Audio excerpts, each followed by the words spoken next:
Hey guys, welcome or welcome back. If you're new here, then hi, my name is Maddie, and like most booktubers, I like to make a monthly TBR for myself. I usually do the TBR mug filled with prompts method, but I don't know if you can tell, but there's something going on with my physical TBR, and I just don't think that I could pick out a good TBR right now. So I will not be putting out an April TBR video, which is sad because those are my favorite videos to film. So I thought instead of that, I could show you my spring TBR. I actually made a page for it in my book journal a couple of weeks ago. So I've had these books in mind for the spring TBR for a long time. Every single one of these is something that I have on my physical TBR, but I won't have the physical copy to hold for every single one of them because they are either unavailable to me right now or I gave them to somebody. But I just want to make it clear that they are all on my physical TBR because it's a big goal of mine to knock that down this year. Before I get into the books, I want to explain that not all of them are very spring. Some are just books that I want to read in the next few months. They don't all really fit the spring theme. I tried to pick books that do feel like springtime, but not all of them do.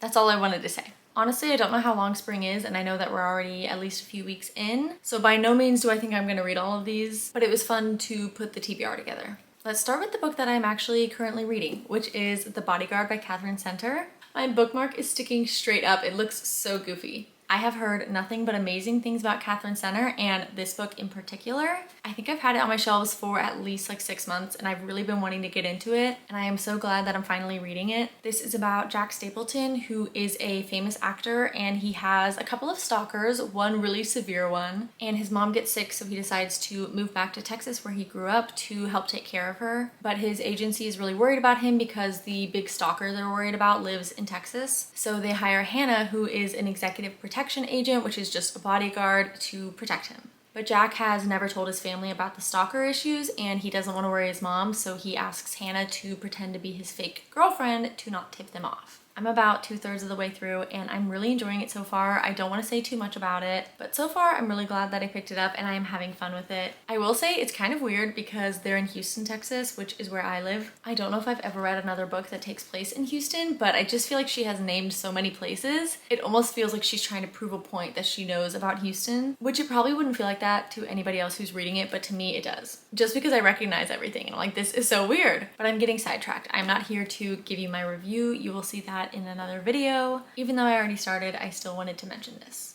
Next up is A Court of Wings and Ruin by Sarah J Maas. This is book 3 in the ACOTAR series. If you have seen my previous videos, then maybe you've seen I am slowly making my way through the series. I liked book 1, really enjoyed book 2, and I have a feeling that this one is going to be my favorite. I don't want to wait too long in between books, so I want to get to this soon, and also I feel like the whole fairy thing kind of fits with the spring theme. You know, the whimsical fairyland kind of thing. I feel like it fits. Next is Emily Wilde's Encyclopedia of Fairies by Heather Fawcett. I have had this book on my TBR for I don't know how long, probably a year, and I'm so excited to finally get to it. I say that, but I have supposedly been excited to get to it for months and I just haven't read it yet. So I don't know if it's gonna happen, but I do really want to push myself to read this soon. I believe it is about Emily Wilde, who is studying Fae and putting together an encyclopedia. And I think there is this particular type of Fae that she wants to study, but they're only in this small town. And I think when she gets there, her academic rival is there as well to study them. I don't know if they are forced to work together, if they're still competing, but I'm pretty sure that there is a romance subplot between the two of them.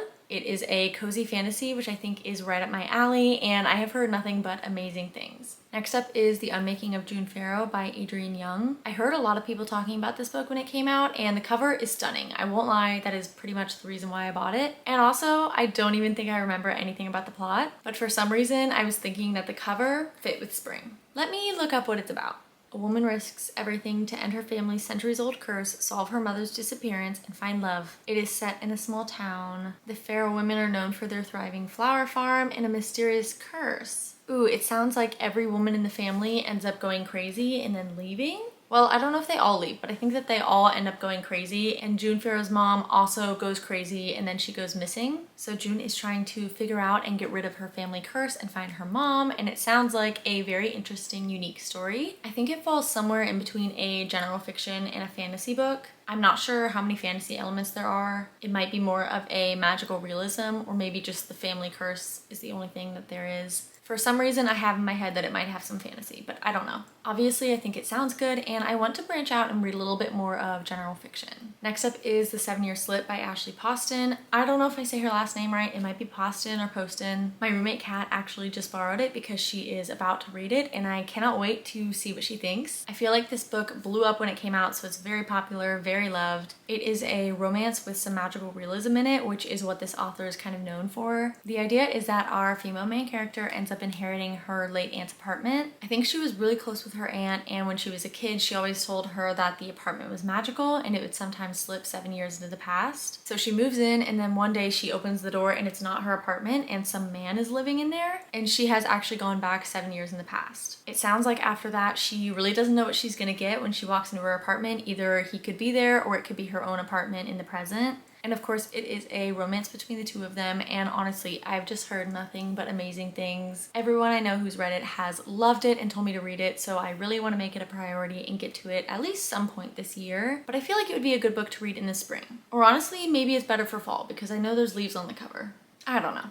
Moving on, we've got a new release, which is Happily Never After by Lynn Painter. I adore Lynn Painter's books, and I feel like I am one of the few people who prefers her adult books over her young adult ones. I just don't think that I connect with young adult romances. I prefer for them to be adult. And I loved Mr. Wrong Number and The Love Wager by her. So I was super excited when I saw that she was coming out with a new book, and I think it released a couple weeks ago. This is another that I feel like is a very unique plot. It's about Mark, who is a professional wedding crasher. So his whole job is when you're at a wedding and somebody says, if you object to this wedding, say so now, blah, blah, blah. He gets paid by the bride or groom to come and object to stop the wedding. I think usually it's because maybe somebody's been cheating, or for some reason somebody doesn't want to go through with the wedding, but they are too scared to do it themselves or something. So for whatever reason, somebody hires him to stop the wedding. The book starts out with him at Sophie's wedding, and she hired him to call off her wedding because her fiance has been cheating on her, but she was afraid to call the wedding off because her dad works for her fiance's father. And I guess he's some sort of crazy cutthroat boss, so she didn't want him to take action against her father, so she hires Mark. After her wedding gets, I guess, ruined, she decides that she thinks the whole wedding crashing thing is really cool and that she wants to do it too. So her and Mark start doing weddings together, and it's obviously a romance between the two of them. Because it just came out, I don't think I've heard anybody talk about it. I read the first chapter, and so far it was good, so I'm very excited. And I feel like that one kind of fits because spring weddings are a big thing, right? Okay, so these next two I'm not actually excited to read, like really at all. I'm kind of scared to read them, but I put them on here because they really match the spring theme, and eventually I would like to push myself to read them, but I honestly don't think that I will get to them. I mean, eventually I hope to, but probably not this spring. And that is Pride and Prejudice and Sense and Sensibility by Jane Austen.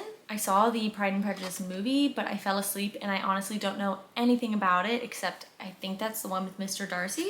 Yeah, I think that they are both romances. They are obviously period pieces that take place, I'm not even gonna guess what time period, but I really only put them on here because they have gorgeous covers. And to me, these really scream spring, especially this one, which is probably my favorite cover out of any book I own, just because it's my favorite color. I don't really have much to say about these, and I'm not gonna go into the synopsis. I got these with the plan of doing a reading classics for a week video, but I am definitely very intimidated, so I don't know if or when that is ever going to happen. Moving on to books that I actually want to read, I have 3 left, and the next one is The Storied Life of A.J. Fikry by Gabrielle Zevin. I of course only bought this because of Haley Pham. She read it and loved it. I think she gave it 5 stars, and I swear sales probably skyrocketed because of her. I feel like everybody got this and read it because of her. I obviously bought it, but I haven't read it yet, and I don't know why because it is so small. I feel like this would be the perfect book to knock out in one weekend, but I just haven't gotten to it yet. This is the same author as Tomorrow and Tomorrow and Tomorrow, which is insanely popular, and I feel like this is a better place for me to start because I have that book too, but I'm definitely intimidated and it's a little bit longer. This is one of the shorter books I own. It is under 300 pages, so this is much more manageable. It's about this man, A.J. Fikry. It says his life is not at all what he expected. He lives alone and his bookstore is experiencing the worst sales in history, and his prized possession, a rare collection of Poe poems, has gone stolen.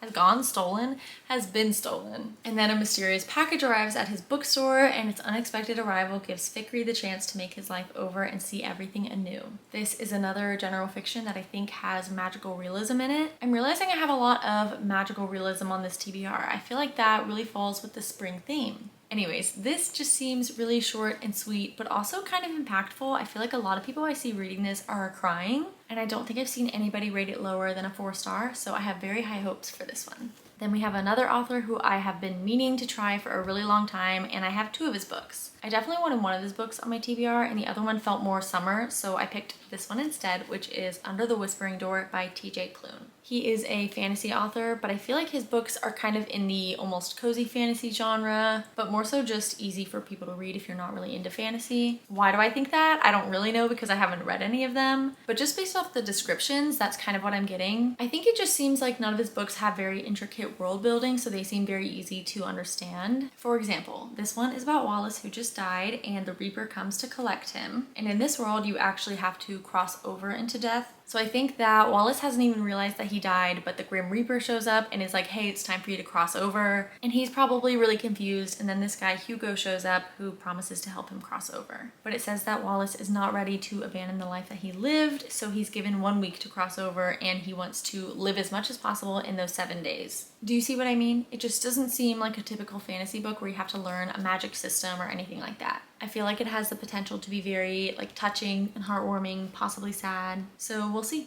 The last book is Yours Truly by Abby Jimenez. This is book 2 after Part of Your World. It is an interconnected standalone series, so you don't have to read Part of Your World first. There's just some character overlap. I really liked Part of Your World. It's the only book that I've read by Abby Jimenez, and I definitely want to continue reading her books. It was just so easy and fun to read, and I feel like I flew through it, and I have heard nothing but amazing things about this one. It feels like this one is definitely people's favorite book by her, so I'm super excited to see what I think. The first one took place in this very cute Gilmore Girls-esque small town, and I'm really hoping that we visit that town again. It's a romance if you are not familiar with her books, and this is between Bree, who is a doctor, and she's friends with the woman in the first book, and another doctor named Jacob, who I don't think is anybody that we heard in the first book. The one thing that I do know is that the 2 of them are leaving notes or letters for each other, which sounds really cute. I love when they do that in books. That is all I know and all I want to know about this one. So that is all of them. I feel like this is a very ambitious TBR because this isn't even all of it. There's like 3 or 4 more that I don't have with me here. But I'm not delusional. Like I said, I know I will definitely not be reading all of these in the next couple of months, but it was fun to put a TBR together. If I had to pick, I think the ones that I am most excited for are A Court of Wings and Ruin, Yours Truly, Happily Never After, and Emily Wilde's Encyclopedia of Fairies. So I really hope that I get to those soon. I'm a little nervous because right now when I'm filming, there's only a few days left in March and I have only read 3 books. Which is fine. I'm trying not to get upset with myself because that's silly, but I'm definitely not reading as much as I would like to, so I guess I'm hoping I will have a better reading month in April. Regardless, those are all of the books that are kind of on my mind right now. Ideally, I would be sticking to these books, but I would still love to know what's on your radar for spring, so feel free to let me know what is on your TBR. That's all for me. Thank you so much for watching. I hope that you enjoyed, and I'll see you in the next one. Bye!